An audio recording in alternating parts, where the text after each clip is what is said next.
Going to get started. You'll have a moment to keep sharing with us in the chat later on when we get into our Q&A section. My name is Sheba Rivera. Like I mentioned before, I'm with Critical Resistance, which is one of many organizations in the No New SF Jail Coalition.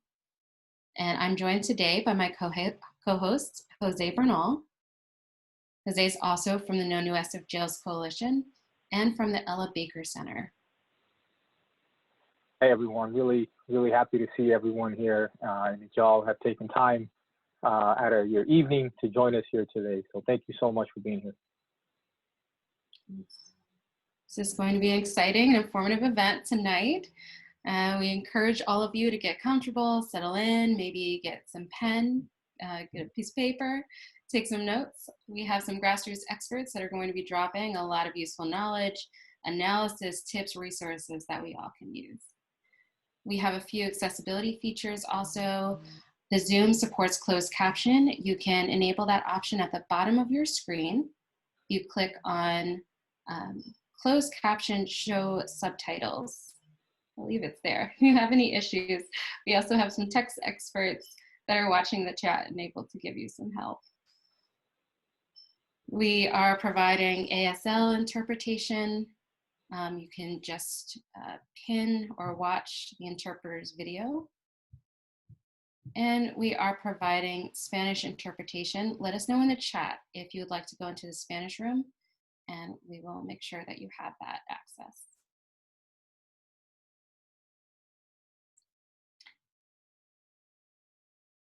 So I'm going to be presenting some slides today, and I think that if you're following along on the phone, Molly, one of our fearless leaders, also shared these materials by email. So if you can't see the screen share, you could probably still open up those slides on your end.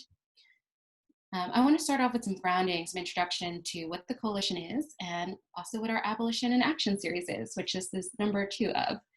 And then we'll go over the reentry process in SF, go over that process, so showing you a map of what it looks like for people who are experiencing it, and hearing from Jose Bernal and 2 of our guest speakers, Jesus and Mel, about their experiences firsthand with the system, and some of the challenges that they had to navigate.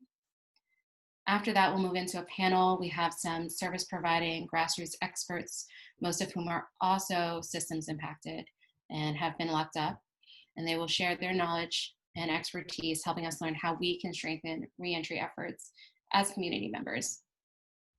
And then we're going to end today with some resources that we can share with you and some Q&A, where we hope you all save the questions that you have and present those to the panelists and guests later. So the No New SF Jail Coalition, who's organizing this event, is made up of a group of many organizations, and we've been fighting jailing and criminalization in San Francisco since 2013. We've had a few wins in time. From our start, we encouraged the city not to build a new jail, a measure that supervisors supported unanimously a few years ago. And in 2018, we formally started our Shutdown 850 campaign to close the disgusting and earthquake unsafe County Jail 4. This May, our efforts resulted in supervisors passing a law that will require the city to permanently close down that jail and close down the entire building at 850 Bryant. So as we're moving into the next phase of our campaign and preparing for the closure of County Jail 4, we're organizing this monthly series of events on different topics related to abolition, or in other words, creating a jail-free and police-free San Francisco. And these events are designed to generate conversations with you all on abolition and to educate people on skills that can help us to realize a world that does not rely on the punishment system to deal with harm or conflict. So why reentry? Why did we talk about that this month? We know that you're coming into this from different perspectives, that maybe you've re-entered, or maybe you want to be a support to people who are finally getting the chance to join the community that you always had privileges in, and you want to help them to develop those stability. But however you're coming into this conversation, we know that reentry support is central to resisting the prison industrial complex and specifically the jailing system in the city. Hundreds of folks have been released from jail since January. And with everything shifting with COVID, we saw there was a huge need to connect folks to resources right now and start with some community analysis and assessment of what needs to change with reentry work.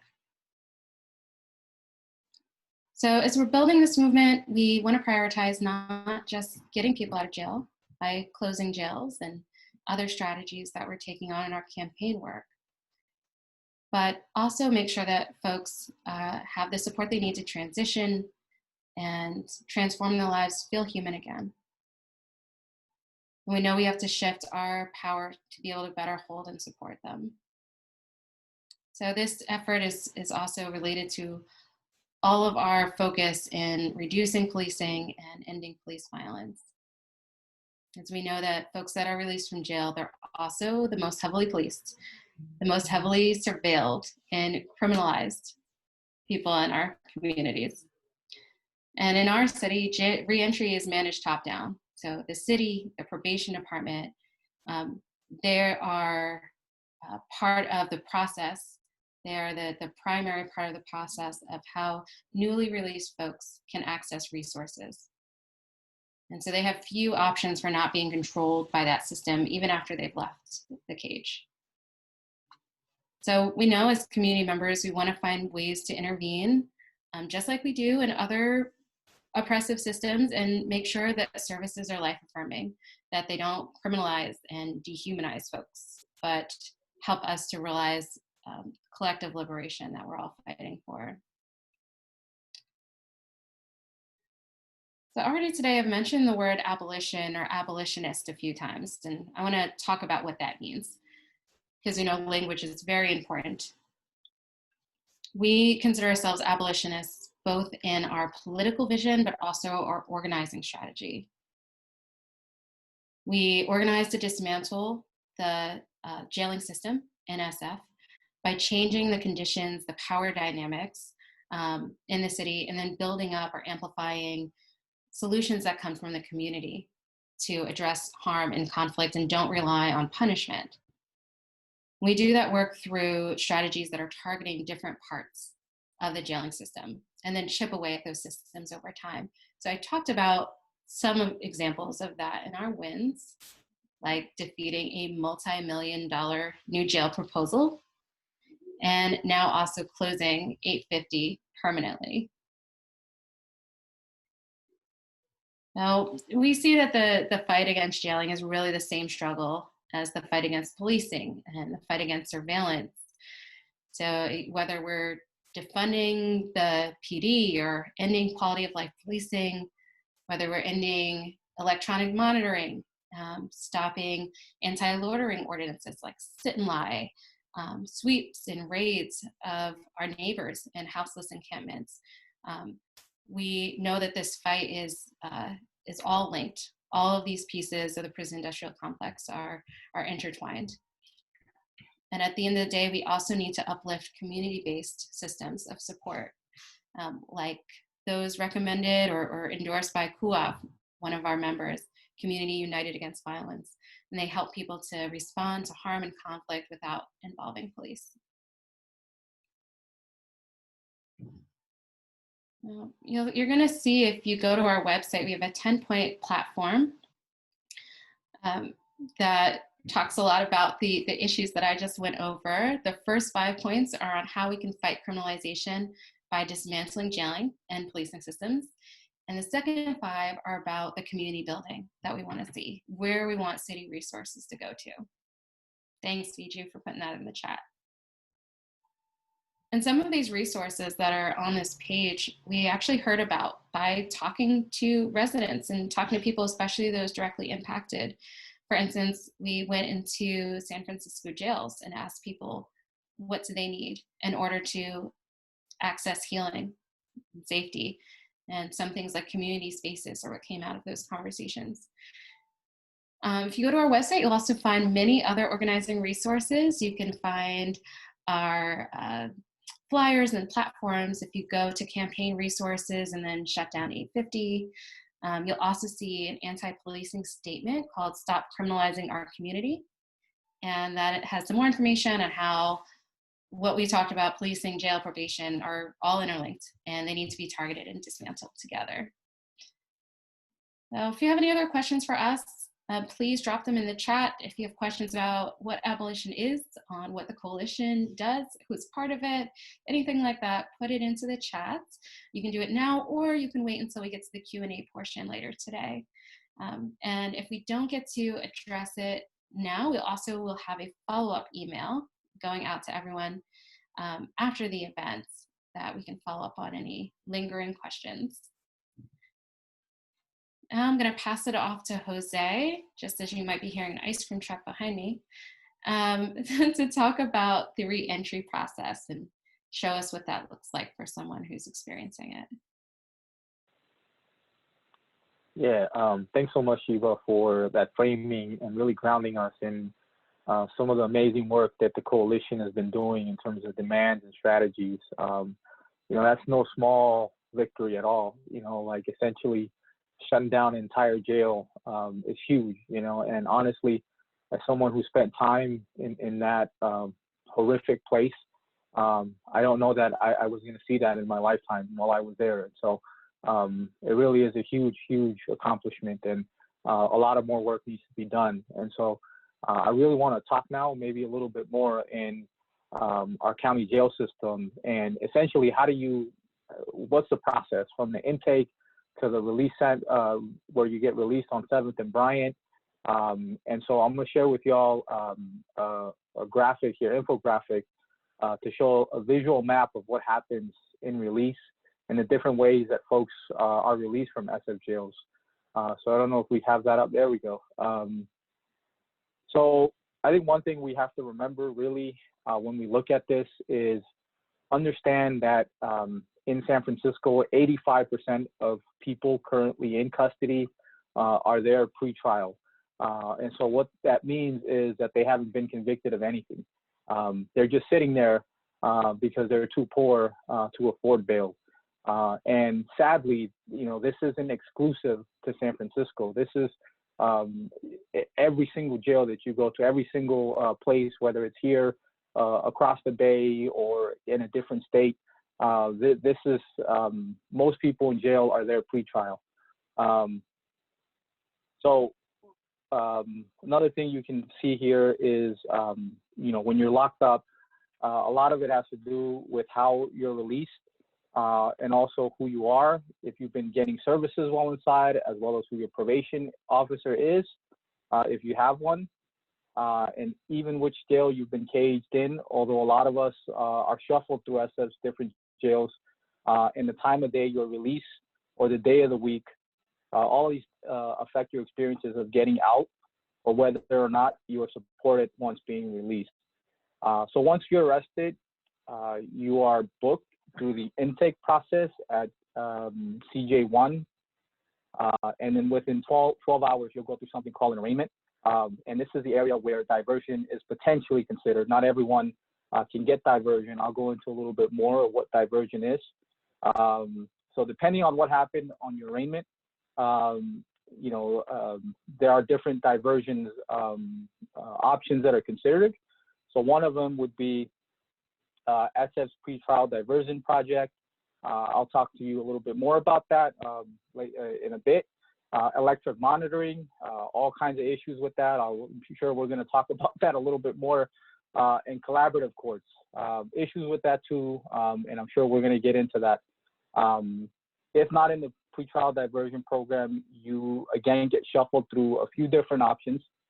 So either your case continues, you go through preliminary hearings, or settle conference, include plea deals, potentially trial or appeal. The release process always happens through County Jail number 1. So that's the one on 7th Street. So you are transferred there before release. And then again, it depends where you've been caged. County Jail number 2, which is also on 7th Street, has reentry pods for men and women and part of the reentry prep option.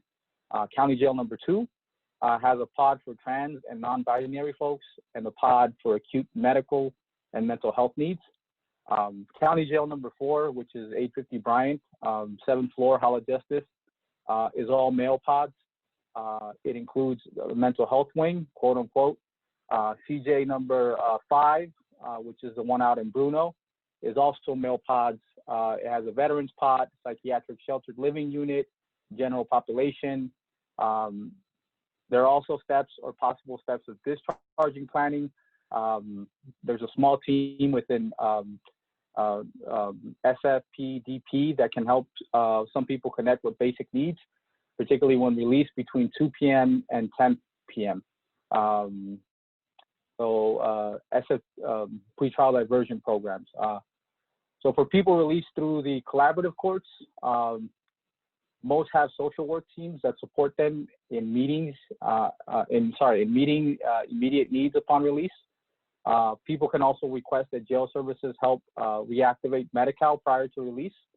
There really isn't any guaranteed clear process for release. It's important to remember that. It all depends, again, who you are and what your location within the jail system has been. There are a lot of gaps, cracks, challenges, and weaknesses in the city's process. And so we have amazing panelists here today, grassroots experts, who will talk more in a while about this. But before we jump into that, I really want to uplift 2 very special guest speakers that are here with us today, Jesus and Mel, who have both experienced being in and out of the SF jail system. Jesus was locked up in juvie as a youth and as an adult, and was previously incarcerated at 850 Bryant as well. Mel has also been in and out. Most recently was released from County Jail number 2 this past year. So they're going to share some knowledge right now. They're going to drop some real life experience on us in terms of what the release process is like, the struggles getting out and transitioning out of jail. So I think maybe we could start with Jesus. You there, brother? How's it going, everybody? Thanks for having me. Just to start off, this is an honor to be able to speak on this platform where I agree with Jose. At one point, I didn't believe in the idea of shutting down 850. I wanted it. I dreamed of it. We pushed for it. I didn't think it would happen, but here we are in 2020, just sealing the deal. So that's important. I've been in and out of jail since I was 14 years old. I've been incarcerated 7 times. My most recent sin, I was at 850 for a couple of weeks, and then I finished my rest of my time in San Mateo County. I got transferred over there at Maple Street. Being released from jail is definitely like overwhelming, a lot of anxiety.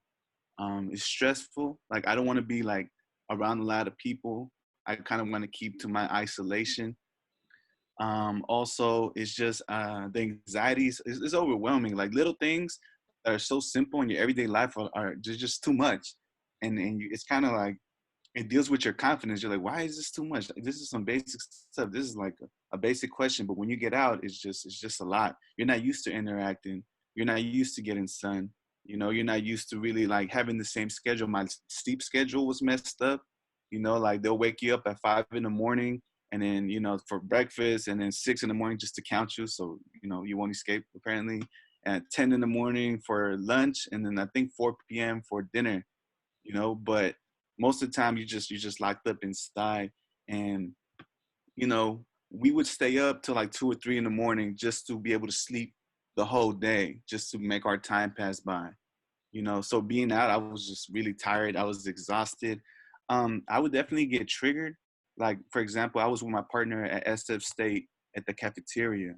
Inside the cafeteria, we were just eating, but it was all gray. I heard a lot of voices and echoing, and it just reminded me of my rec time of being in jail. I visually saw myself in orange, and I just got stuck, like, and I could see other people. I could see the jail again. I could relive the whole experience because I'm a very visual person. Certain things trigger me like that. Being targeted by police, I mean, it's not just because I have a record, but it's also like due to gentrification and other things that are going around in the city. For example, there's not as many brown folks that look like me anymore in my neighborhood. So when they see someone that looks like me, the police, they bust U-turns, they hop on the opportunity to be able to pull me over and see if I'm a drug dealer or a gangbanger or anything they can find on me. And I have evidence on this. I pull over, I record, and I document a lot. You know, I do a lot of cop watching to ensure my safety, and I know my rights as well. So that's one thing. What was hard for me, just being able to transition back into society. I didn't really want to deal with a lot of people. For example, like I love my family, they love me, but I didn't want to be around them. I didn't want to talk to them. I didn't want to see people were asking me, "How are you? Is everything okay? What can I do?" And I just kind of want to take it slow, take it easy. So I don't want to be bombarded with a lot of things, even though I know they had good intentions. Yeah, sometimes I still had dreams when I'm in jail, and I think that's part of the PTSD that messes me up.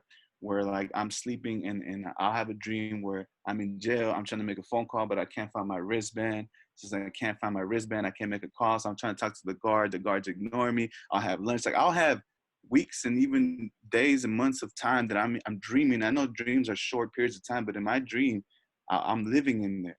You understand? And I wake up just stressed out, like, whoa, like that's it's overwhelming and it's kind of messed up. And you know, um, with that being said, just it can be a lot for a lot of different people. It affects everybody differently. You understand?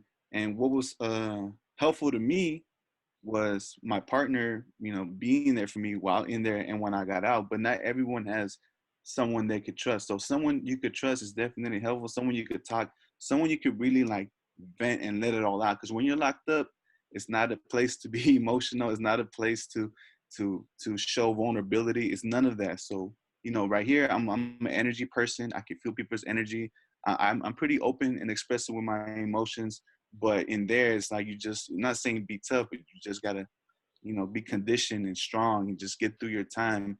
And what's sad is, in life, I try to embrace every moment. I try to live it. I try to, cherish every single thing. But when you're in there, it's like you just want to fast forward through it. You just want to get over this part of life like it never happened. You understand? So that's pretty messed up. But having someone to talk to, someone to vent, having support from the community definitely helped. I was able to keep both my jobs when I got out, and that was beautiful because I do work similar to advocating for folks who are incarcerated. But in my first few times when I've been locked up, that wasn't the case. I had no job. I had a record. I was on probation. I couldn't really get jobs, and I would go to court explaining why I can't get a job. I'm like, well, you guys are a big part of the reason why I can't get a job. I have so much experience, but being young and being brown and having a record, it's not to your favor. You know, what I definitely needed some kind of like counseling, someone to talk to. Like I said, I had my partner, but like someone to truly vent, but not just someone that's like a therapist or a counselor with the title. I mean, someone that's culturally competent, someone that's been in similar shoes as me, someone that could understand and not just jump, to conclusions or be scared of what I'm about to tell them. Because some of the thoughts that go through our minds might, might be the healthiest things, but they're real. They're scary. They're authentic. We go through things we don't want to go through in there. There's segregation in there. I don't believe in that. I'm all about black and brown unity, but in there, this is the African American phone. This is the Paisa phone. This is the whites only phone. And I'm just like, damn, that's crazy. Like, but you can't take on, because even within a system, there's a system. You get what I'm saying? So I don't believe in that, but we just have to operate, play the role. But yeah, just definitely a lot of things that go on that I don't think is good for anyone. When I was younger though, I would definitely I would try to embrace me being like numb and cold, and it was like a survival tactic, like I mentioned before. To be tough and to show no emotion and to be cold, and then jail helps you get become that. But as an adult, like as a person who like knows what mass incarceration is, trying to abolish the system and knowing all my rights and history and gentrification and colonialism and all these things put together that leads us where we are today, like it make you go crazy in there, like Marvin Gaye said, makes you want to holler, so yeah, just those are the things that I've been through. There's so much more, but that's what comes to mind. Um, yeah, and what helped me out too, my community, I have to give it up.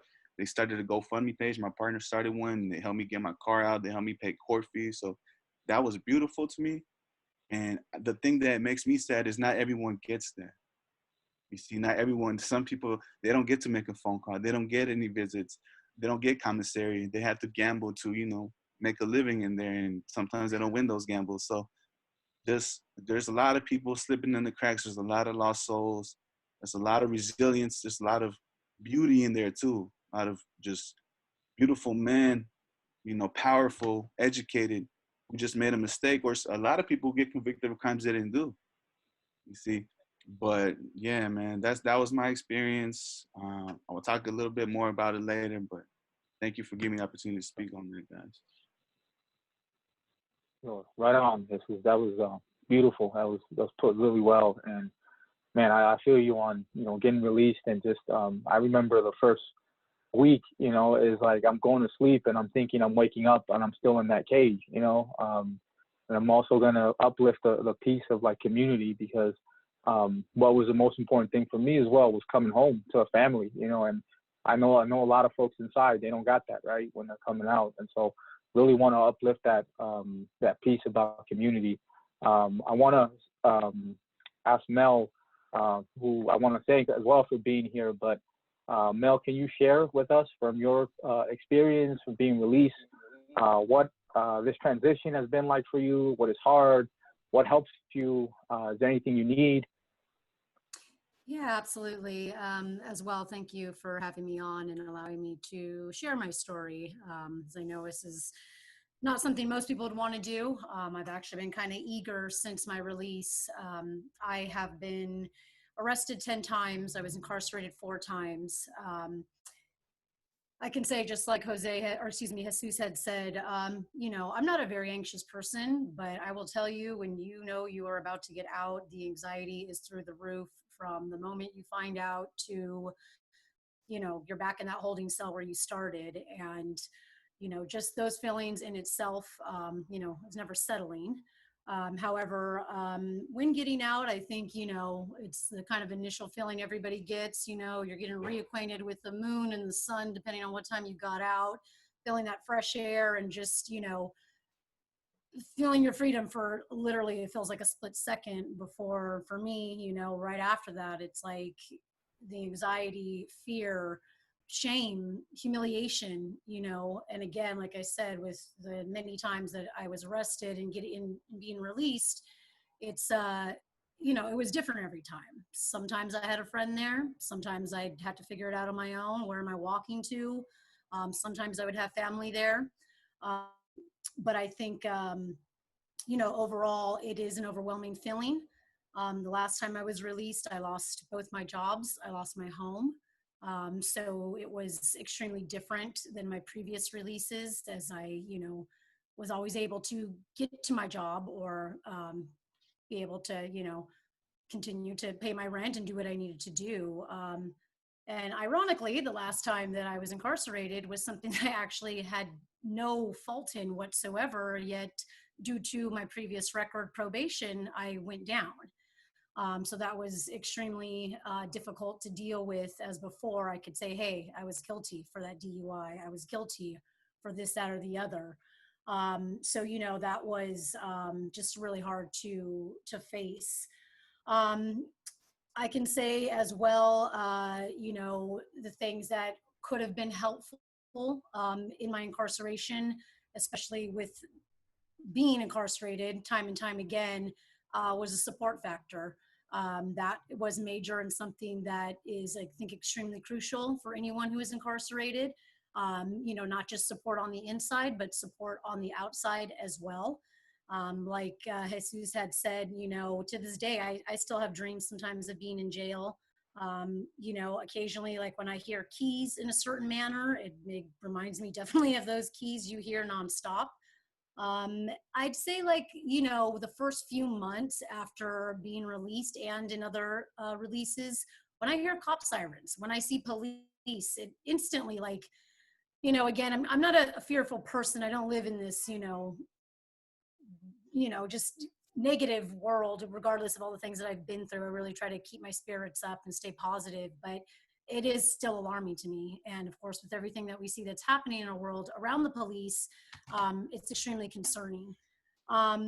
But as far as the support and what I really needed, especially, like I said, with my past incarcerations, is, somebody to really stop and look at the situation at hand and find out what's going on.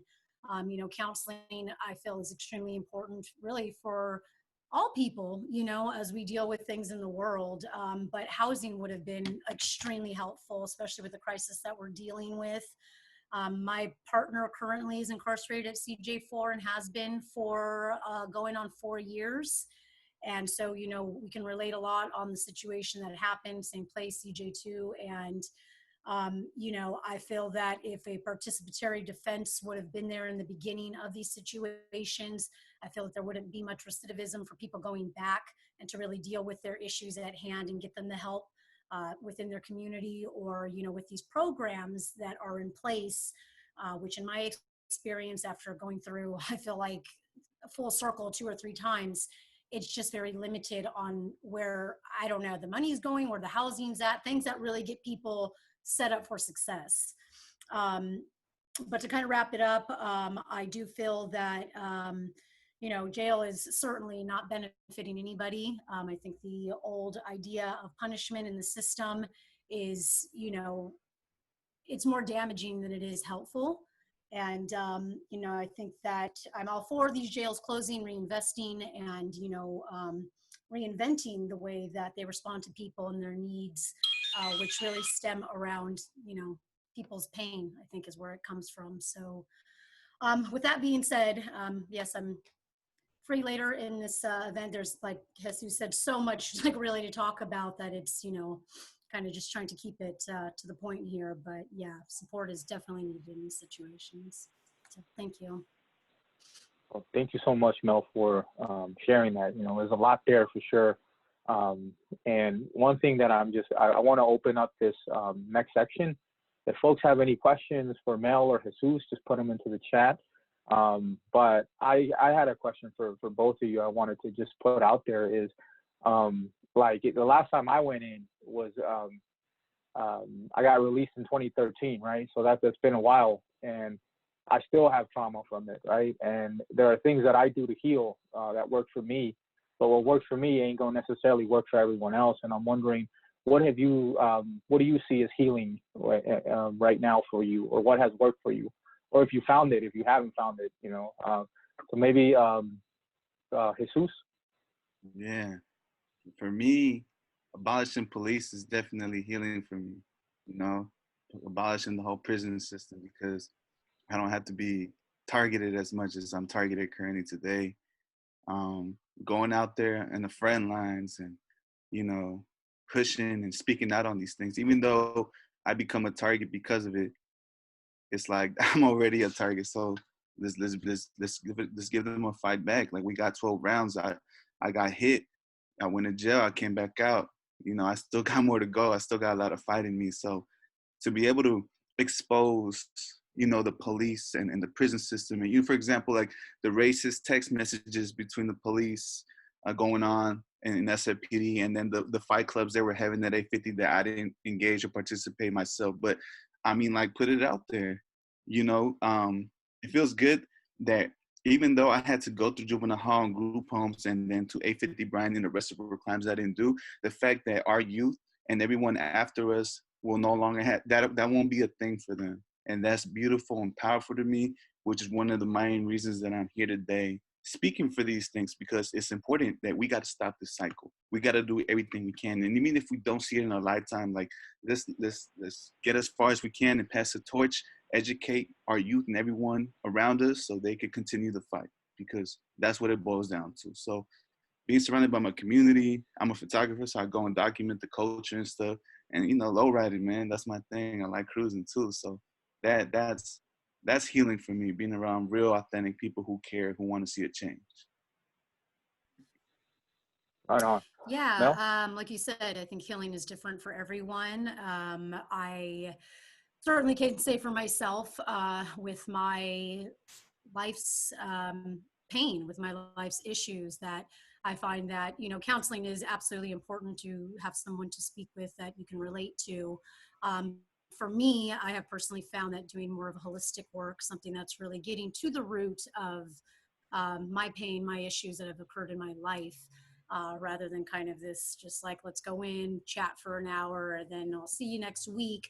Not to down that or say that it doesn't work for other people. I have found, like I said, for myself, a holistic work, more meditating, changing diet, really changing my lifestyle from what, was partial of me being incarcerated. But I think as well, part of healing is also taking back your power from these situations. I myself did some frontlining. I'm all for this cause of defunding the police, but I also think it goes a little further than that, when focusing on our voting and who our DAs and judges are. But not to really go into that, I find that being able to support in these types of things and have a voice in it is healing in itself. But certainly being able to get back to, in which I'm still struggling to, the things that make me truly happy, due to the result of all these things and not having that space to really fully be me again. But yeah, definitely self-care and some self-love is very empowering and healing. Right on. Yeah. Right on. I'm gonna have to move the. Thank you, Mel. I'm gonna have to move the conversation, but we do have time for one more question, and I think we can do follow-up emails for follow-up question. But one question we have is: are any programs inside beneficial? If so, what are they? Let's do popcorn. Anyone wanna? Jesus or Mel compelled to answer? I can say for programs on the inside, again, over the years of going in and out, I wasn't there for some of them for so long, and I was currently working at the time. So I didn't really, I guess, feel as much of a need. This last time, however, there really wasn't that much being offered, at least as far as what was being offered to me. So that's, unfortunately, I can't say that there was much available to me at the time. It sounds like things have ramped up and they were getting more help previous to the COVID-19, but yeah, that's kind of what's going on my end. I could speak more on programs outside the inside, but in terms of inside, to be quite frank with everybody, I'll take anything that gets me out my cell. So if they say there's this happening, like I'm there. There's church happening, I'm there. Even though I'm not a Christian or Catholic, I'm just there, man. Nothing against no one in particular, but anything that gets me out my cell. But one thing I will say is, I like the idea.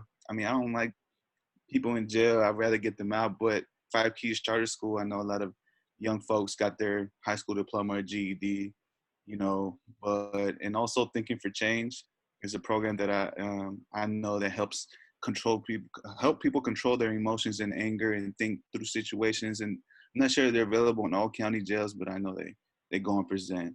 And when I was younger as a juvenile, The Beat Within with David Inocencio, I know it will give opportunity for people who are incarcerated to write poetry or draw pictures or just a journal entry or letter, some kind of form of being able to express yourself or let people know what's going on. Then he'll go to different schools in San Francisco and drop those off for, other people to read and see what's going on from the perspective of people who are incarcerated. But yeah, I agree with Mel, not too many things or programs that I could think of that, really helped us in that. And I just wanted to say, if I may, really quick, because I totally forgot. Five Keys is a great program. I'd already had my diploma, but it definitely was something that was helpful, at least getting your mind off things, something educational. And I have to say The Beat Within too. Sorry, I forgot about those guys, but yeah, great little outlet for creative writing and drawing and whatnot. Yeah. Oh, thank you, Jesus and Mel, so much, for your knowledge, and really value and honor your experience, and really inspired to see you throwing down right now in this time, in this moment. And we're gonna come back to y'all because there's a lot more that needs to be said. But we're gonna move this discussion. And some of the questions folks had, we want to follow up with y'all in emails. So if y'all have questions, please still put them in the chat, and we're gonna follow up. So we just heard from Jesus and Mel in 4 key areas really that need for folks need when they get out.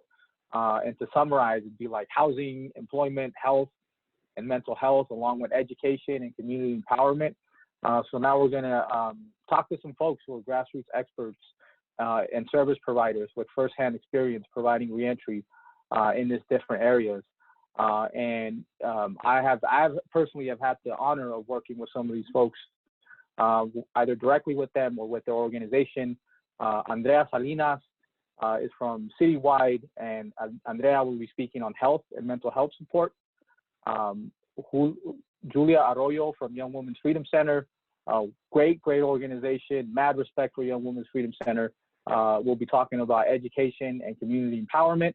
Bobby Jones Hanley from Hospitality House is going to be talking on employment. Another amazing organization. I actually used to work for them.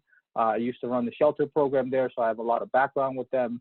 And Eli Berry from St. John, Eli Berry St. John from TGIJP. Another wonderful, amazing organization. I remember working with them when we were fighting the gang injunction fight in San Francisco. And so really amazing panelists who are going to share a little bit about the work they do, the specific support they provide, as well as some of the challenges that they face and their assessment of SS reentry issues. So we'll, after we ask them a few questions, we're going to do kind of like the same thing we did. We'll open it up to y'all. If y'all have any questions, please put them in the chat. So we're gonna, just start because we're pressed for time a little bit. But I think first question is, how do you help people getting out of San Francisco's jails transition to life outside of a cage, and what resources do you connect them with and offer? And I think maybe we could start with Andrea.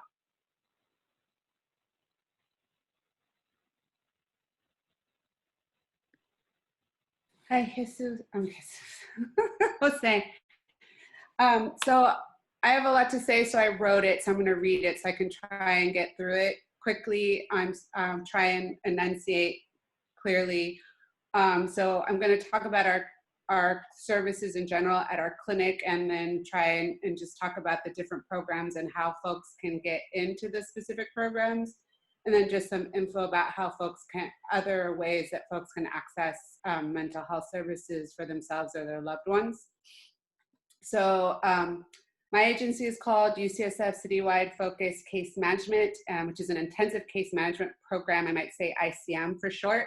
And we offer wraparound mental health services. We are a social rehabilitation model with psychiatry, medication management, nursing. We offer one-on-one counseling, a daytime drop-in center where folks can just hang out or attend any of the several groups that are running daily. We also provide lunch daily, Monday through Saturday. We have, the groups or anything. We have a daily substance use treatment and contingency management program, a Saturday socialization program.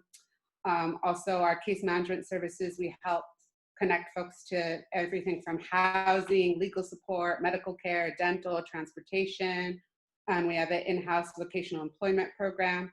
We are located on Mission near 6th Street. To qualify for the main case management program, you have to be diagnosed with a serious mental illness and generally have had several psychiatric hospitalizations, and your needs are too great to be met at one of the lower level of care public health mental health clinics. In order to get into our clinic, into our program, one of those clinics or the hospital or another one of the service providers in the city, like the residential treatment programs, has to refer your case or that of your loved one to the Department of Behavioral Health to be authorized to come to our clinic. So if you or your loved one is currently getting services at another clinic and they're not able to meet their needs, you can talk to your provider or their provider and ask if they can refer them to Citywide. The other ways that folks get to our services are through forensics, through the jail. So we have a contract to run a behavioral health court services program and the misdemeanor behavioral health court program. The downside of that is that you do have to plead to a felony to get into those are the collaborative courts, sorry. So the collaborative courts. So you do have to plead to a felony to get into the behavioral health court or a misdemeanor for misdemeanor behavioral health court. and be diagnosed with a serious mental illness. There is also a new program, which is actually, I think, very good, the Mental Health Diversion Program, Mental Health Diversion Court. And for that program, you don't actually have to plead to the felony. Your charges are deferred, and as long as you complete the programs, and it's much less stringent, you don't have to go to court every week for months on end. Like it's this process where you're having to go to court, and there's a lot of additional probation requirements. So the Mental Health Diversion Court, which is a new program, is a good option. The Felton Institute has the contract to serve the young adult court. So those are folks that are 18 to 25 years old. Also, for folks that are on probation and are not in one of the diversion courts, who are on formal probation, you can talk to your probation officer, and you can get referred to another program that's our probation ICM case management program. And all those, we're all co-located, so all those programs offer all these wraparound services. There's one other program called the Assisted Outpatient Treatment Program.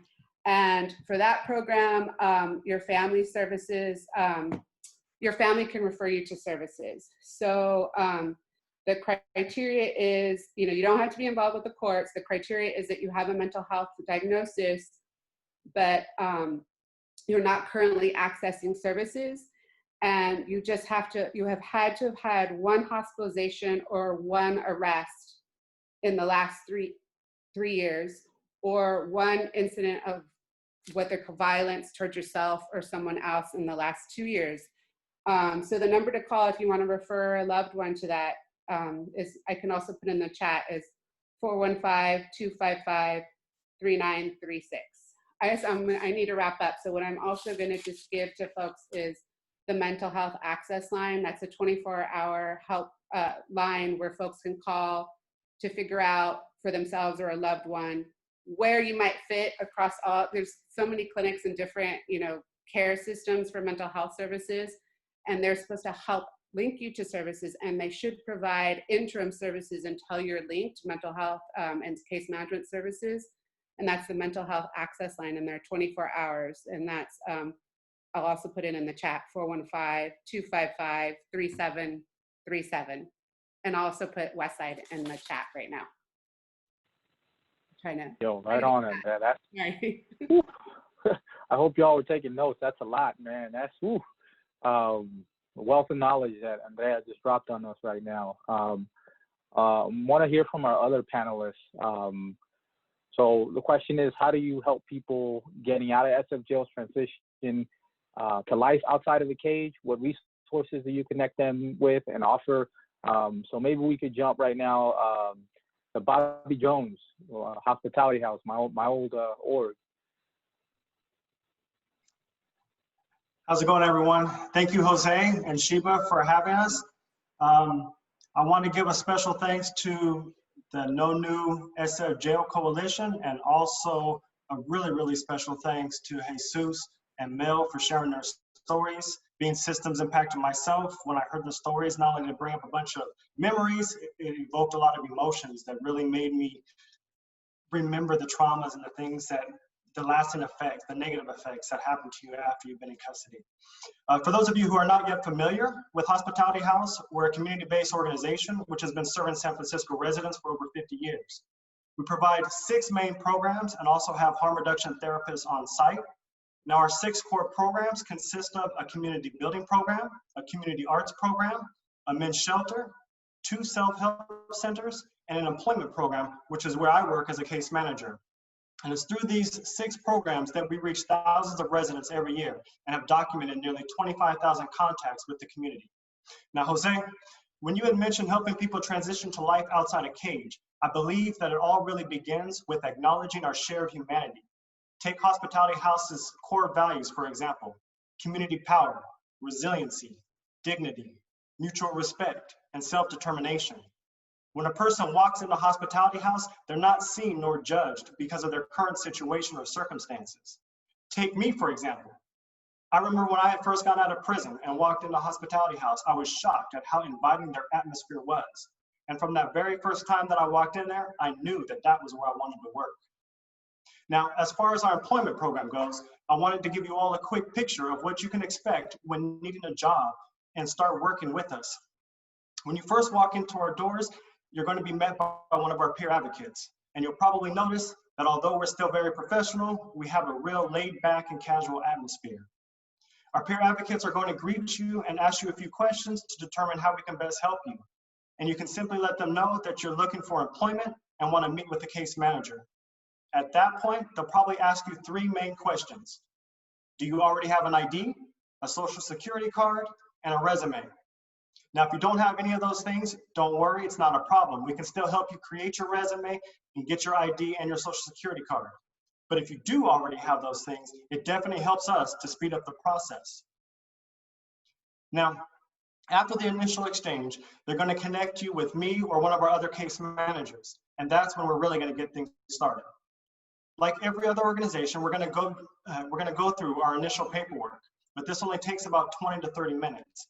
And it's during this initial intake process that we identify any barriers you may have that we can help you with, and anything that's related to employment as well as housing as other things as well. Our case manager will sit down with you and create an action plan, identifying your short-term, your mid-term, and your long-term needs and goals. For example, you may say that you're needing a quick job for right now, but that you'd also like to talk about how we can help you with housing and getting into a vocational or educational program so that you can make more money in the future. After we have a case plan mapped out with you, we're going to let you know which companies are currently hiring for the types of positions you're interested in. Now, sometimes people wonder if we hire you directly or if we're a temp service, but that's not what we do. Rather, we work with San Francisco's Office of Economic and Workforce Development, as well as numerous employers and community-based organizations who are always hiring. Therefore, we have access to various employment databases, and we get numerous emails weekly stating which employers are currently hiring. And so what that means for you is that we can help you to quickly locate the employers who are willing to work with you. Now, although our primary focus is employment, we really do so much more. We help people with work clothes, tools, and public transportation assistance. We've helped people to get their stimulus checks, fill out online unemployment forms, and even help people file their taxes online. Now, don't get me wrong. I'm not saying that we're a tax preparing agency or any other type of full-fledged social services department. But if there's an online things that you need assistance with and help navigating, we definitely do all that we can to give you the guidance in our self-service computer lab. Really, what I'm saying is, when you meet with one of our case managers, really be open and honest with them about your needs, because we're going to do everything that we can to help you. So right on, Bobby. And again, I'm gonna just reiterate everything Bobby just said, and a little unknown fact about me, or maybe it is, I don't know. But the first real job I had where I was in an interview panel after being released was at Hospitality House, where I didn't lie about my past or what had happened. Every other time I felt ashamed.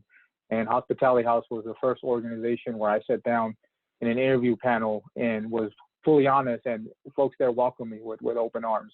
And so really want to uplift that, and thank you, Bobby, for being there, and other amazing organizations that are doing great work. I'm going to ask, speaking of great organizations, awesome organizations, Ellie, can you, same question, how do you help people getting out of SFJL's transition to life outside of the cage, and what resources do you connect them with and offer? Hey, what's up, y'all? My name is Eli. My pronouns are he, they. I'm here with TGIJP. And to answer the questions here, like somebody else said, I wrote it down, and I want to kind of go through this, so take my time. So a bit about our process, excuse me. Our legal team responds to calls from TGI people, which is transgender, intersex people from the San Francisco jails. We connect them to a public defender, and we draft up letters of support for the court, asking for the person's release to our care at TGIJP. We then provide them with housing or other supportive services upon release. TGIJP members who have recently been released will receive regular check-ins and support from staff. Check-ins look like seeing what the well-being of the member is, like what their needs are, excuse the fireworks, and including mental health. And we connect them with medical services, social services, and help get them with basic human necessities. I also wanted to just name our re-entry program that we had. It's called the Melanie Elenick Grassroots Reentry Program. So the members connect with us at TGIJP through various avenues.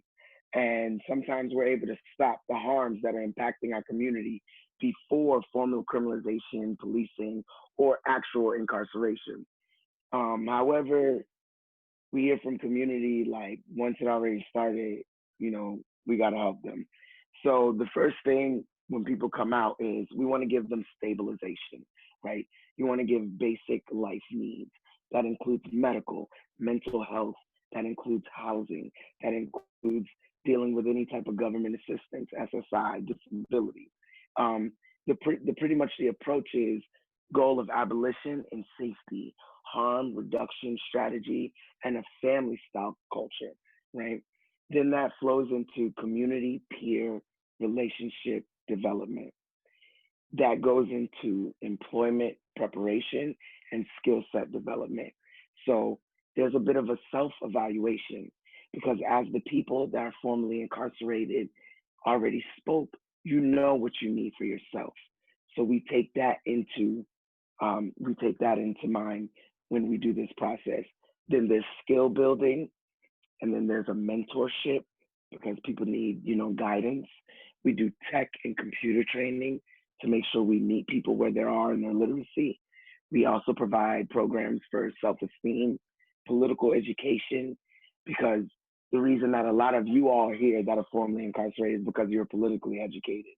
And then after that, we do an evaluation, and then you graduate from the program, and then you emerge as a leader in the movement. So those are the things that at TGIJP, like the program that we have for reentry, and I'll wrap it up because I don't want to take too much time.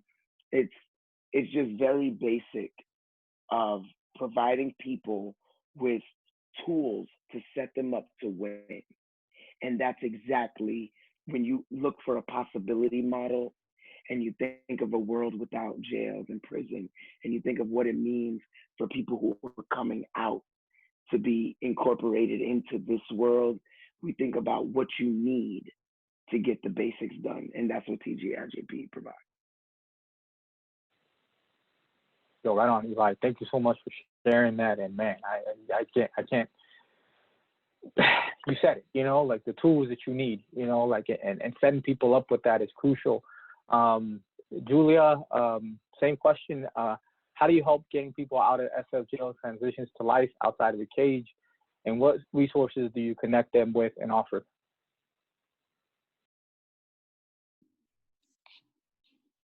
Hey everyone. So my name's Julia. I use she, her pronouns, and I work at the Young Women's Freedom Center. I first want to start off by mentioning some of our predecessors and the folks that I come from. So thinking of Latifah Simon, Norma Hotelling, Cheyenne Bell, like all of the women that paved the way for me to have an opportunity, and for other women and trans and non-binary folks to also have opportunities to lead within the organization as well. I want to talk a little bit about how I heard about the Young Women's Freedom Center when I was in juvenile hall at 15 years old. And somebody that had experienced so much violence myself, I had heard Latifah Simon came in and she dropped one of her fiery speeches, right? And she was talking about the crack epidemic and this generation of young folks that came out of it that were pretty much living and surviving, taking care of themselves on their own. And something caught my eye about that. And I was like really interested to know more about the organization. And when I came out, I was able to get connected with other folks working on policy that were like my age, right?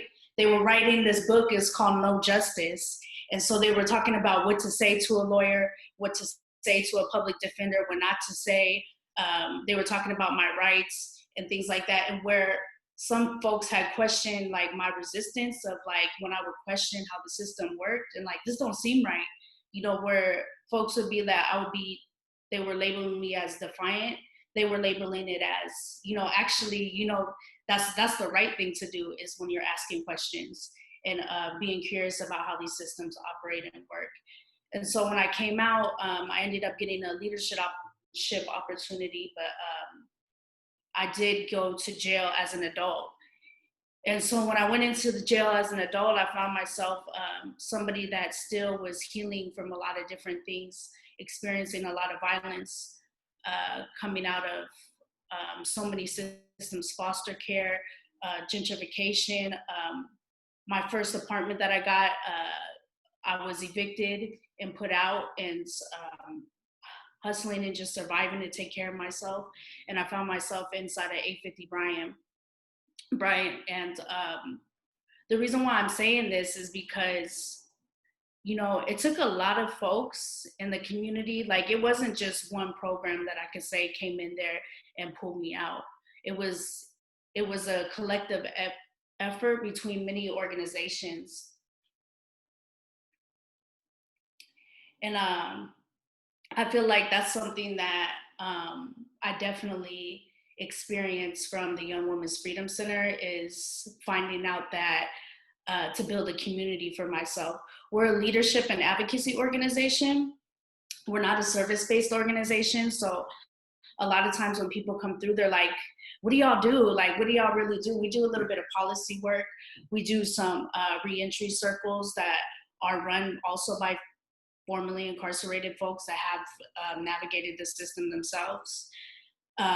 We also do education as a practice of freedom. So we study different philosophies and Freire with pedagogy of the oppressed. And yeah, that's kind of like what we're doing here. So we're a leadership incubator, and we're supposed to disperse amongst into the community and populate more folks, you know. Just looking at 3 generations into mass incarceration, I think about my grandfather that experienced that facility. I think about my father who experienced that facility, and myself. And when I look at my little girl, you know, I think that we have to close this facility because, you know, I can't have another generation go through this facility because we got to keep it real. Who are they building these jails for? Who's inside of these facilities? All while everyone's impacted by it, the whole community's impacted by it. You just have to really look at disproportionately who's impacted by it. So yeah, so you know, we have some circles, some reentry groups. We have some leadership opportunities, but our main campaign is the Freedom 2030. So we are trying to drastically reduce the population of women, trans folks, gender non-conforming folks. We trying to free our folks. That's what we're coming for, whether it's changing a policy, whether it's coming to close a jail. They're closing juvenile hall now. So, you know, my baby girl never has to see the inside of that facility ever again. That does not have to be the Frisco experience of growing up here. So just, yeah, those are some of the things that we're working on. So right on, Julia. Thank you for sharing all that. And yeah, Young Women's Freedom Center, mad respect, mad love.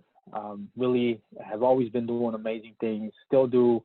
You know, it almost feels like Young Women's Freedom Center, just from my perspective, is everywhere. You know, like in this organizing world, in this movement, you consistently, Young Women's Freedom Center is there. So mad love. I want to transition into the next question here. I know we talked about it earlier, and folks shared a lot of resources, a lot of knowledge. But what are some of the gaps and cracks within San Francisco's reentry process system that you see briefly? And also, you know, it would be a disservice if we didn't talk about, you know, the reality that we're facing right now, which is a pandemic, right? It's COVID. And so how does that shifted maybe some of the work, the reentry work that you've been doing or seeing? So I guess it's a 2-part question. And I'm just, you know, whoever feels compelled to speak, go for it. We'll do it popcorn.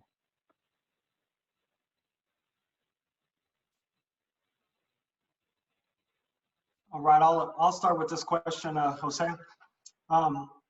A lot of the gaps that I've seen in the reentry process occur due to a lack of reentry preparation. Reentry planning and preparation really needs to begin from the very first day that someone's arrested. But unless a person has like documented mental health issues, you're most likely not going to see much, if any, reentry preparation. So the way the current system is set up, you'll see there's tremendous resources devoted to punishment and locking people up. If someone has documented mental health issues or goes through a diversionary program, they might get some help through case management. But if you're bailing out, if you're released on your own recognizance, or if you don't have any major mental health complications, you're pretty much going to have to figure it out on your own. And this only further demonstrates why community-based organizations are better suited to help people. Alexi Jones of the Prison Policy Initiative had stated that even in the best of times, jails are not good at providing health and social services. This same sentiment applies to helping people plan and prepare for their reentry.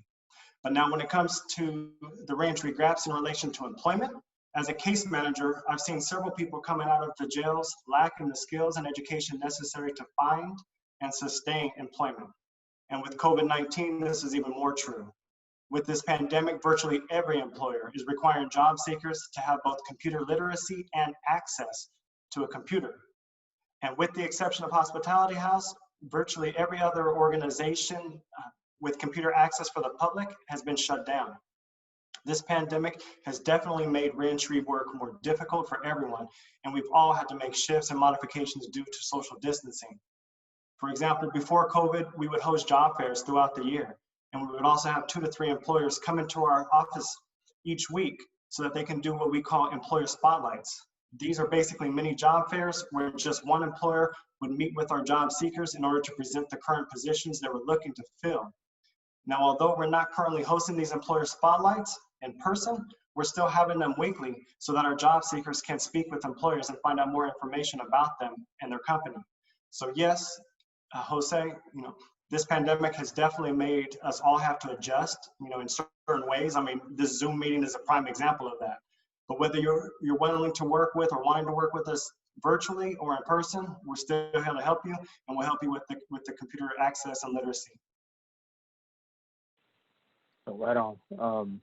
Julia, Andrea, or Eli, anyone want to jump in on the question? Yeah. So pretty much, we're talking about the gaps and cracks of the reentry process, right? And how the work has shifted since COVID. So pretty much there's not enough available and affordable housing where Black TGI people are free from discrimination, resulting in risk of recriminalization. So reentry support has become remote while advocating for people's release, and has new safety considerations and protocols upon their release. Our reentry programs now includes regular meal deliveries to ensure safety and well-being of members sheltering in place. The thing about it is TGI, especially Black, intersex, people of color, are under-resourced due to historic and current transphobia and racism due to colonialism. So as a result, our communities are extremely vulnerable, and the community needed and will continuously need additional monetary and non-monetary support to access safety and security. As we saw with COVID, when you ask people to shelter in place, if they don't have a home, they're not able to shelter in place. Social distancing is, I don't like to use the word privilege, but it was something to ask of certain people to shelter in place or social distance, while our people inside not able to social distance, and we also have people on the outside unable to social distance. One thing I like to say is we need public health diversions, restorative justice and decriminalization laws, and community control of police. It's really like about rethinking our traditional punitive approaches to reducing crime. Those immediate things can provide us with major increase in public safety, reducing crime and cutting unnecessary spending for more police and more gendered prisons. To implement a world without jails will require comprehensive engagement to achieve change, including re-examining how we view punishment in the context of the carceral state and re-examining the ways in which we police one another over gender nonconformity.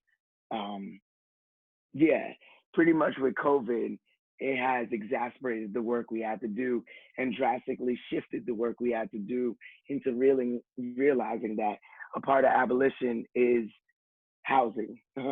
In order for people to be out of cages, they need somewhere to be when they're in the outside. So a part of our work that shifted major was getting our house list TGI members into having housing. And what we did was we had people staying in hotels and motels. However, I like to bring up, as marginalized people, you experience various levels of discrimination, and being trans people, more specifically, we'll speak about like Black trans women and the way their identity, right, and their very existence is made as a spectacle. And this is something to also, while we're discussing abolishing the jails, we also need to discuss within our communities what we're doing to make these places safer, right?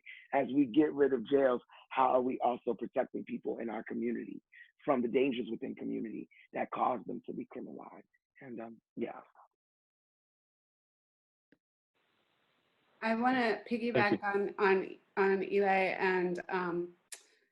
and Bobby with the housing issue. I mean, the housing, it's just like the single greatest like barrier we have for like reentry for folks, and we need housing at sort of all the levels of care.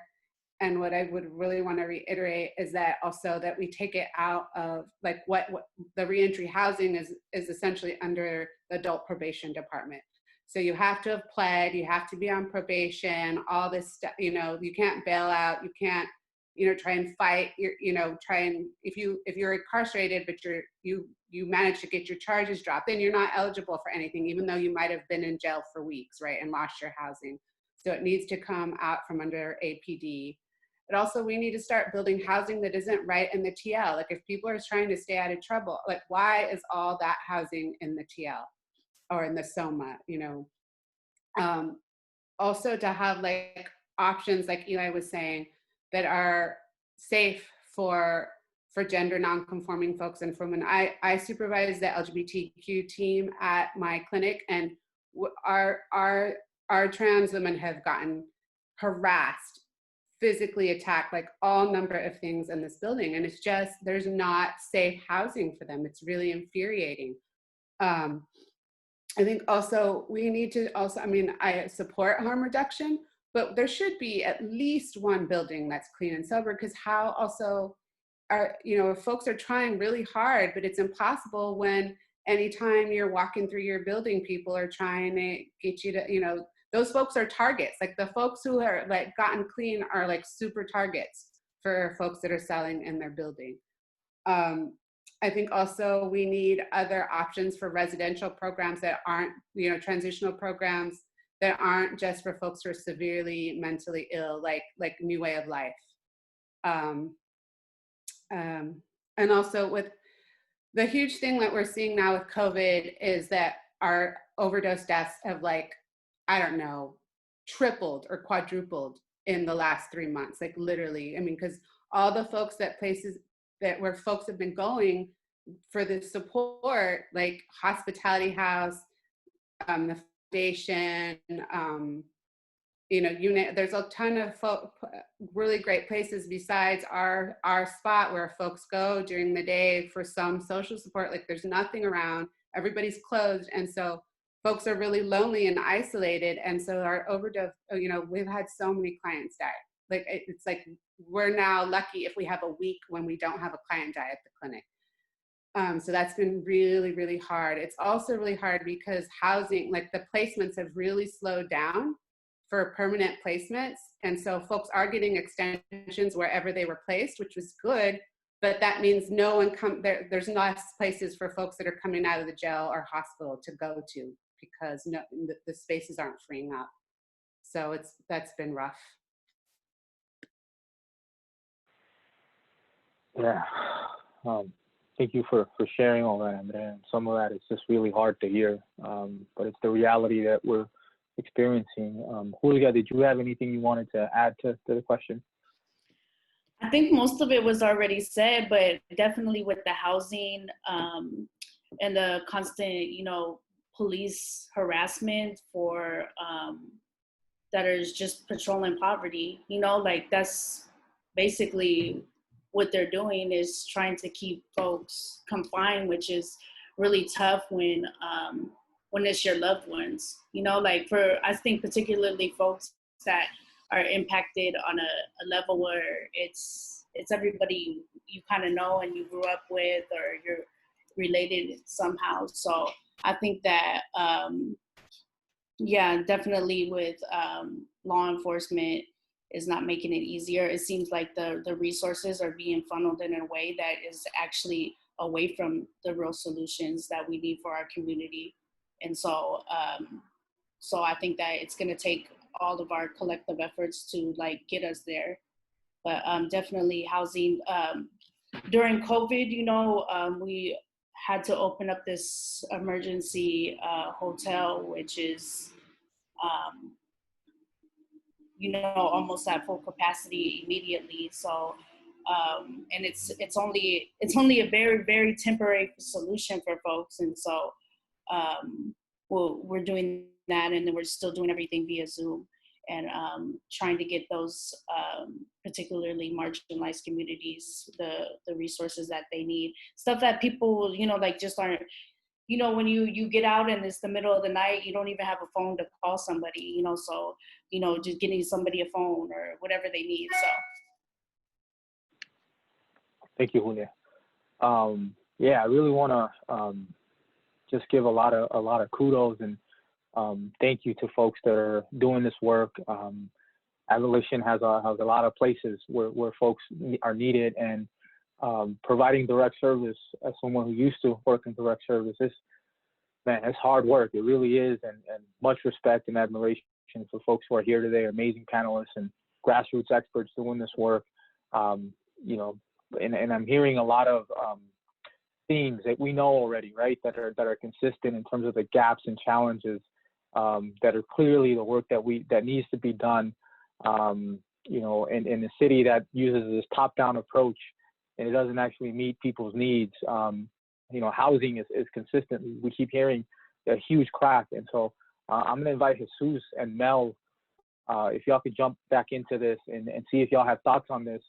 And particularly, a question that we want to pose is, what do you think we need to do in order to strengthen reentry work on a grassroots level within San Francisco? And how do we hold the city accountable? And what do we build on our own to create a jail-free city? So Jesus or Mel, either you're compelled to jump in, please do. All right, cool. The first thing I want to start off by saying is, earlier I mentioned Five Keys Charter School as a place where a lot of my youth would tell me they got help. But Five Keys Charter School is ran by the Sheriff's Department. You understand? So that is dangerous, because they're the same Sheriff's Department that were doing the Fight Club. There were allegations of sexual abuse. Inmates have died. Just all kinds of people getting beat up in there and stuff. So for them, I've met teachers from Five Keys Charter School. I met case managers. I'm not talking about the people at the bottom. I'm talking about the funders. Why depend on the Sheriff's Department to run the program and to fund the program that money could be allocated to, once we shut down A50, and hope you shut the whole thing down, to schools out in the public. A lot of public schools need a lot of programs and services and after school programs and arts programs, all kinds of stuff. I'm not going to get into all that, but basically leaving people empowered to run programs like that, and then taking credit for the people that look like us doing all the hard ground work. And then also, no disrespect to anyone in particular, but nonprofits that have to answer to politicians, that's hard. I've done this work for 10 years in different nonprofits organizations, and I'm not going to call out anyone. But when certain politicians come and they're like, oh, look, this person helped fund us, let's take a picture. I'm like, I'm not getting in that picture with you guys. I know his track record or their track record very well. So the fact that a lot of programs are being funded through the city, and a lot of grassroots programs who don't, lean more towards abolition, don't really get the funding that we need. So it doesn't make sense to like put them on a pedestal, and be like, look at all the great things you're doing, knowing damn well at the same time we're trying to shut down A50 and make sure that these things, like I was reading an article in the San Francisco Chronicle that there was allegations of death of jail inmates, excessive force complaints, and allegations of sexual assault. I'm not going to put them on a pedestal. We got to look deeply into where the money's coming from, and which politicians are, if they really care, why do they got to come and take credit for all the hard work that people on the ground do? Like there's case managers, there's teachers, there's like beautiful people who may not know where the money's trickling from and how it works, but they just come, they care, they want to make a difference, they find a job where they can work and make a difference in people's individual lives, and they make those changes. And then for someone who hasn't done any of the work and come down and be like, well, I funded you guys, let's all take a picture, my Black and brown brothers and sisters, and then people start believing in them, and that's dangerous, because we have to really look at people's track records. We got to spread more information on that. But in terms of just grassroots things that help a lot is court advocacy. I remember just going to court for young men and women at A50. I've been in San Mateo. I've even gone out to Santa Rosa for some of these young people, and just speaking to all the positive things that they're doing, all the programs that they're involved with. That helps a lot. Just life skills, workshops, learning about knowing your rights, learning real history. I learned more about like real history with people just like in conversations that we have in person, but learning like the true history of what's going on, learning about colonialism, this is a perfect example of learning about abolishing the police department, learning about closing down A50. These are real conversations that should be had at like a higher level, all these things. So I'm glad this meeting is being had, but we need more like funding towards grassroots organizations that basically aren't funded quarterly or yearly by the city, that are doing hard work. But there's plenty of organizations who have beautiful people who do a lot of great work and have numbers and everything. But the fact that we have to constantly, I bet you we had the opportunity to not have to take pictures with these politicians and do that. I bet you a lot of people wouldn't do it if they weren't even asked, if they were just, allowed to do the work that they do without any restrictions, without any ages or certain ethnicities, without any, all these similar to like quotas and stuff. That's very restricting. I remember working and there was a 25-year-old man, and they're like, well, he's not 24 anymore. He's not transitional age youth anymore. We can't really count him, but we helped him anyway, because I'm not going to tell him no. We built a resume, we built a cover letter, we did a mock interview with him. And we don't get credit, we don't get paid extra, whatever. It's okay. We do it from the heart, but just, there's a lot of good people doing great work, but just as you climb up to the top, that's money, funding, politics, how that works. It's very tricky and very divisive, and just outright lies at times, And I try to explain that without calling any individuals out specifically as best as I could, but there you have it. Thank you. So right on, Jesus. Mel, if you want to jump in, or any other of our amazing panelists, on the question of what we can do to strengthen reentry work on a grassroots level in SF, and how we hold the city accountable to build our own resources to create a jail-free city. I could just briefly touch on that and just piggyback off what Jesus said. I think it's a major issue that we have the Sheriff's Department, who pretty much controls all the programming and what it looks like for those incarcerated.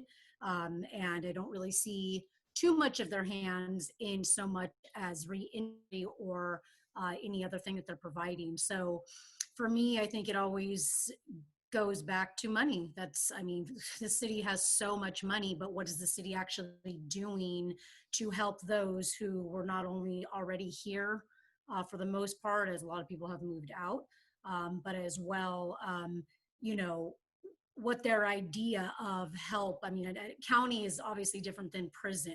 So when you're talking prison and the, corrections and rehabilitation, the rehabilitation doesn't really seem to have much focus on it as it is more the punishment.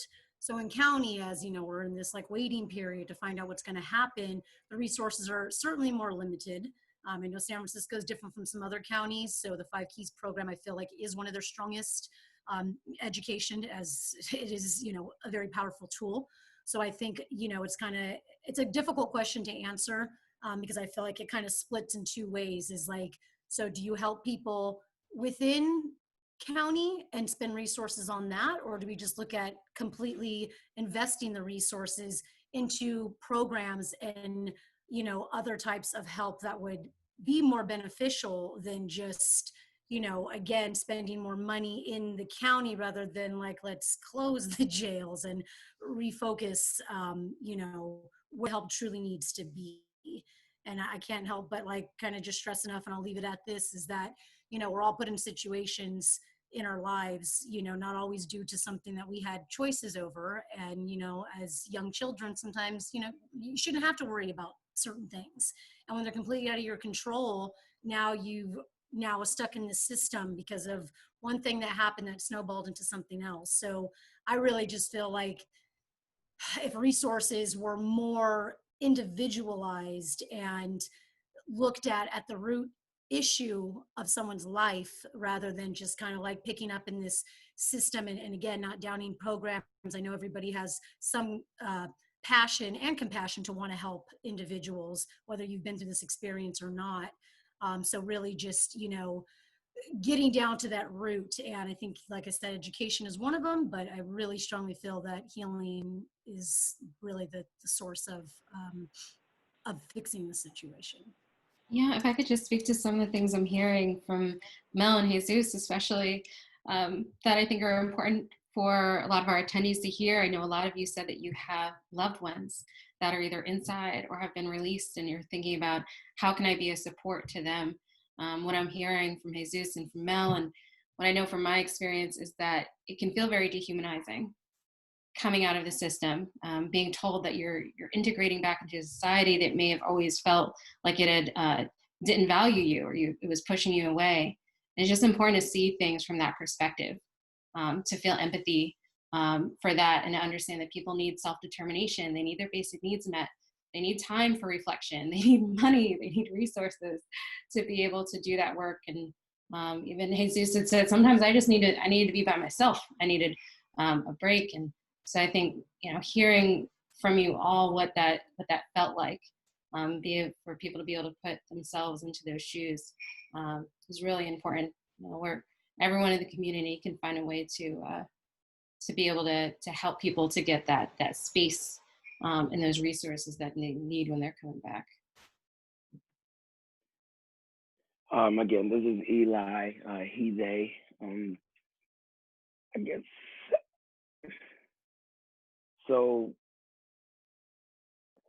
We need funding directly towards Black trans-led orgs, right? So while Black trans people, especially Black trans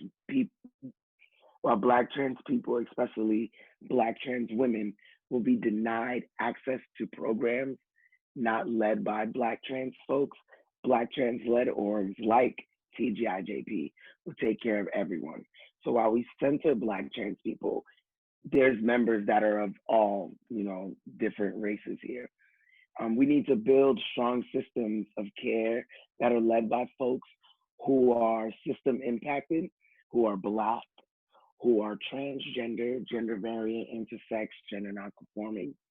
And we need to ensure that people most harmed by the prison industrial complex can lead the healing movement to ensure systems of harm are not replicated in this new model of care that we're building.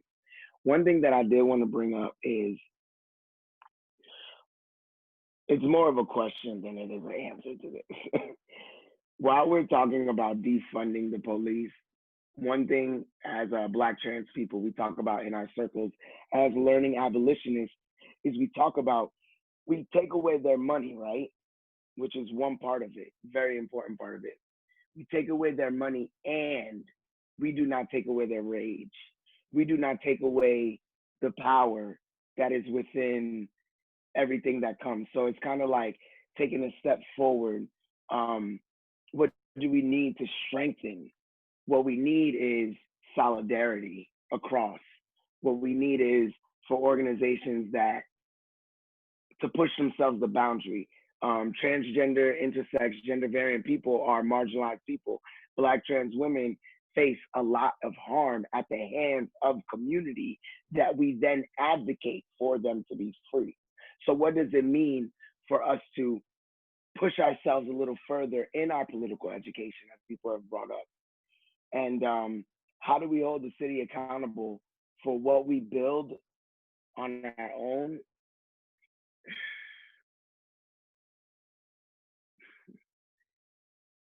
Accountability is within our actions and how we show up. And we hold the city accountable by doing the things we do as far as these actions, and we keep calling them. And again, it comes back to solidarity. As you come back with other people and you build with them and you show them the power of the people, that's how we hold them accountable. We stick together with one another and we bring our programs together to strengthen them, to make sure that we let them know, hey, you're not going to be able to get away with this thing without us calling on it and calling for you to atone for the harm that you're doing within our community. Yeah, definitely very powerful words, Eli and the rest of our panelists. I'm being told that we're running short on time, but one question we really want to get out there, and I think is really important, because we're hearing a lot. And one thing that I'm just curious, and I'm sure folks who tuned in today are also curious, is what are your thoughts on how we use abolition as an organizing strategy to strengthen and improve reentry support for folks getting out?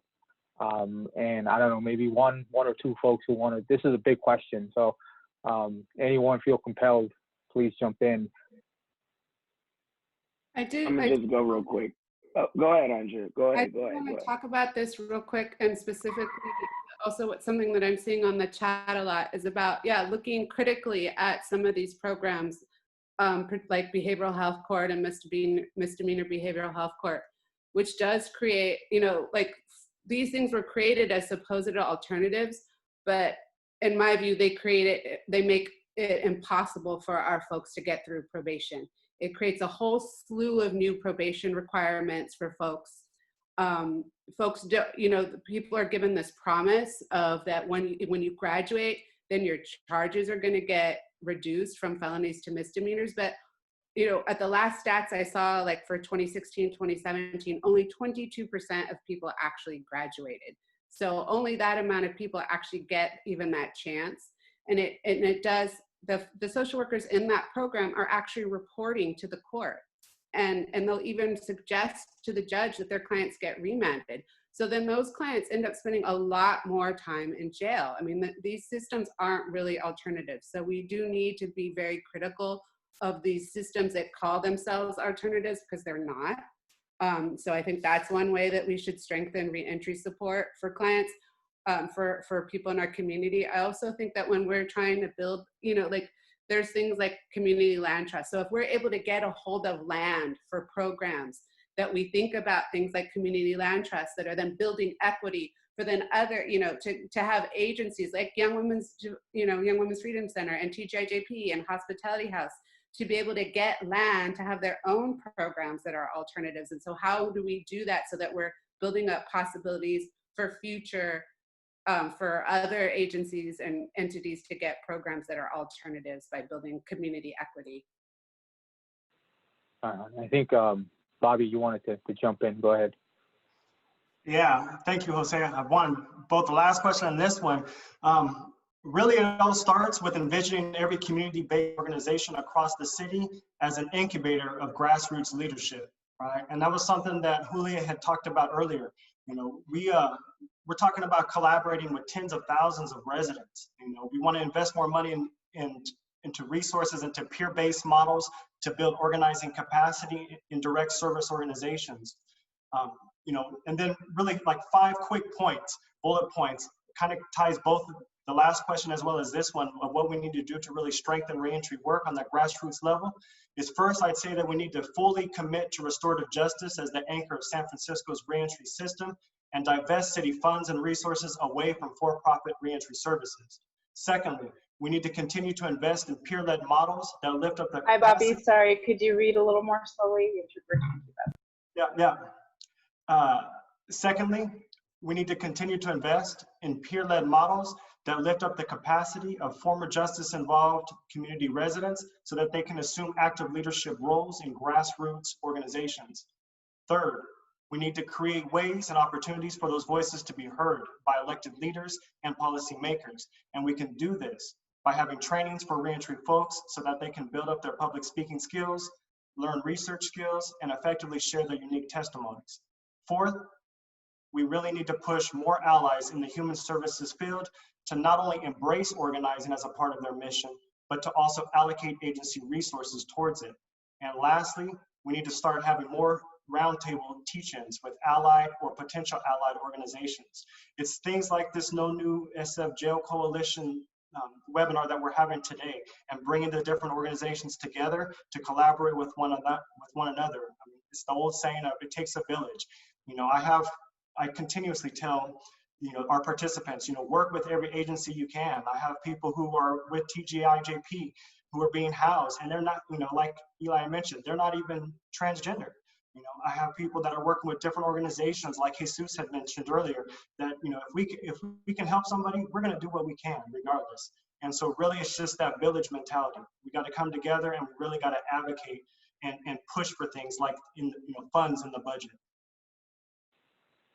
Yeah, right on, Bobby. We're being a little pressed a little for time, and I know there's some panelists here who want to chime in on this, so I'm just going to say hold that thought, and we're going to open it up to Q&A. And then if you want to bring it up, any point that you want to make now and some of the Q&A, really thank our speakers and really want to ask folks who are in this what do we call these things? Webinars, Zooms, virtual world, what do we call them? But you know, if you want to ask some questions, now's the time, and our panelists can answer. And again, if you had something you want to bring up in to our panelists, you can incorporate that into your answer. There was one question. There's a question. Oh, yeah, sorry, Jose. I was just going to say probably what you were about to say, which is that there was a question Go for it. Earlier around undocumented folks, and can they get services with your organizations? What recommendations do you have to make sure that they are safe and feel safe and getting the same support that other people can access? I'm sorry, is this a question on the panel about undocumented folks? Sorry, Yeah. I'm reading. Yeah, you know, at Citywide, we serve a lot of folks that are migrants and from like all over, from Africa, from, you know, Latin America, from everywhere. And then that's a crucial part of what we, you know, we try and link folks to immigration legal services to see if they can get get asylum and other things if possible. And definitely with folks that are justice involved and making sure that their charges, so there's a specific person at the Public Defender's Department, Francisco Ugarte, that we work with to make sure that their charges are reduced to something that doesn't have immigration consequences.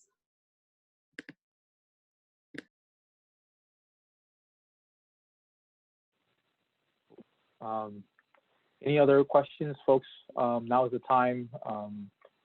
The folks who are on this webinar, if you got questions, just put them in the chat. Probably have time for one or two more questions. Yeah, I also just, while we're waiting, I just want to mention the Hospitality House does help undocumented immigrants in our programs. It's definitely more difficult. There's things that, especially with employment because of no social security cards, but we still have ways that we can help people get employed. And so if you're undocumented, you know somebody that's undocumented, we definitely want to reach out. We definitely want to help.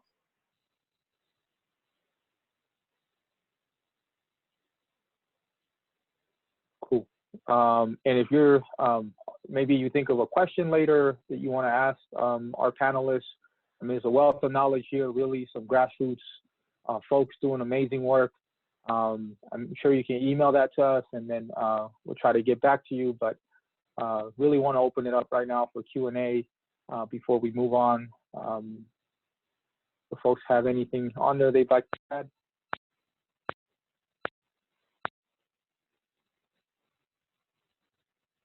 Cool.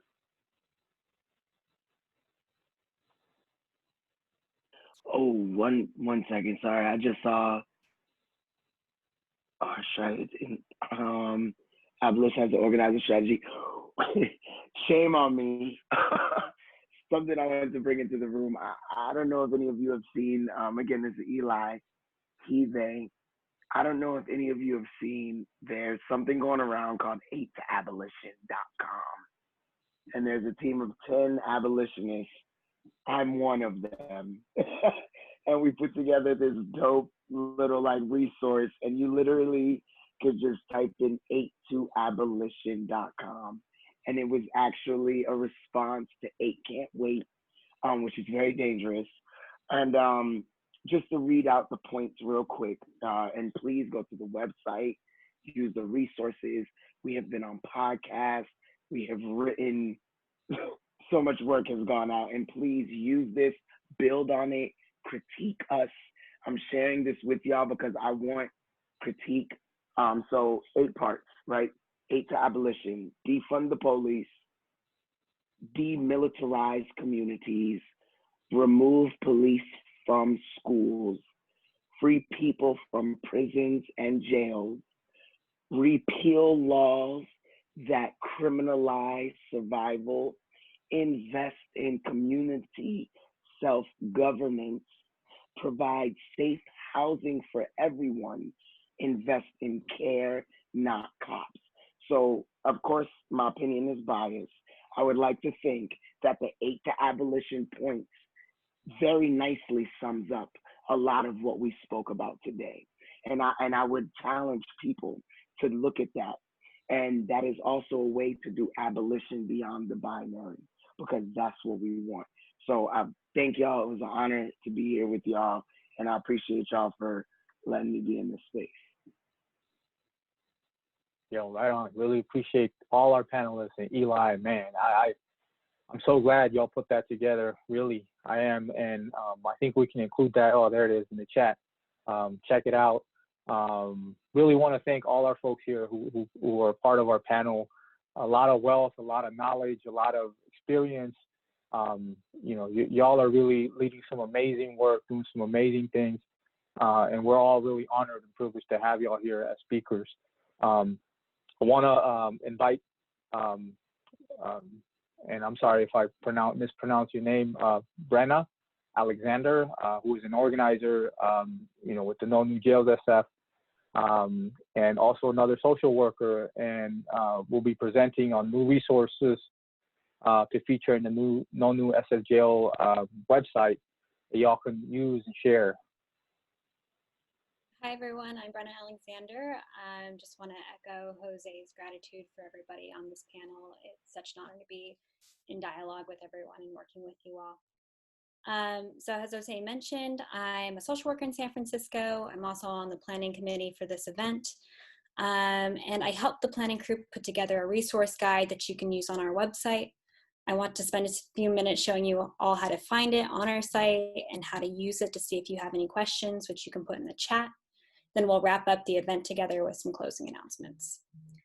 So a little bit of context here. No New Jails actually put together our first resource guide right when the COVID crisis started in the city, and then we went into shelter in place.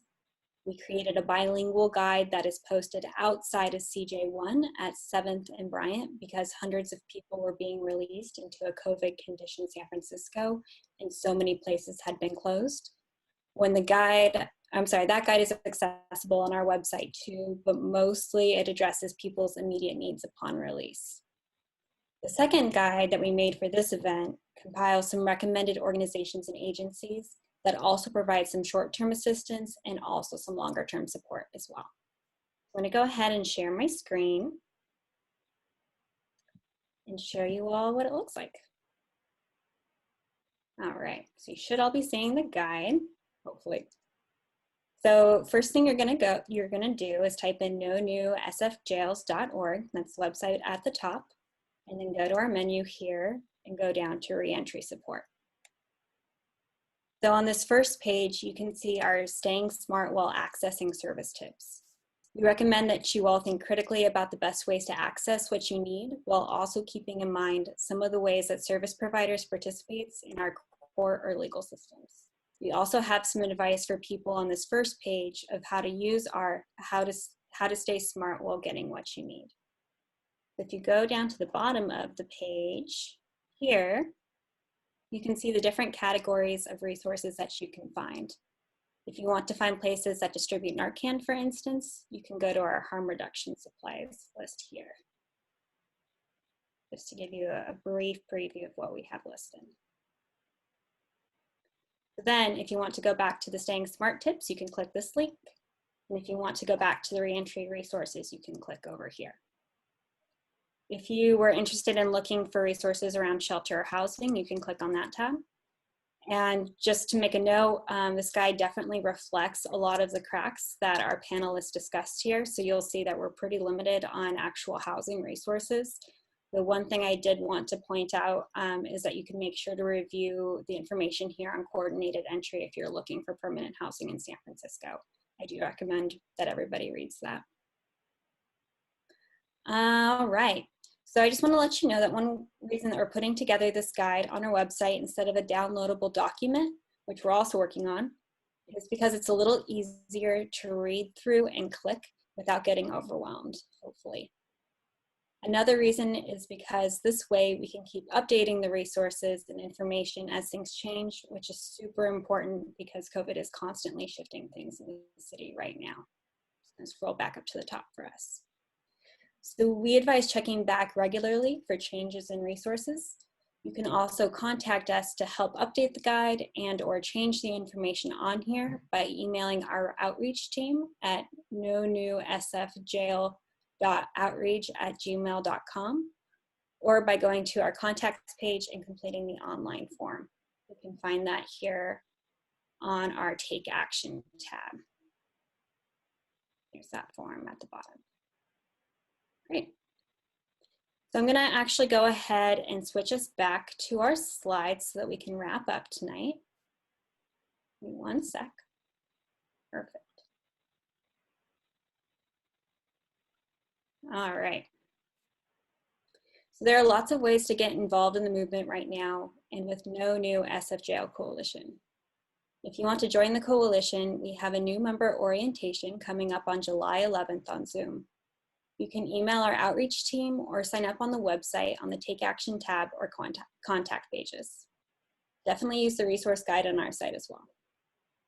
Also a reminder that Abolition in Action is a monthly series. Our next AIA event will be on the People's Budget for the city and will be on July 18th. More info about that event and registration coming soon.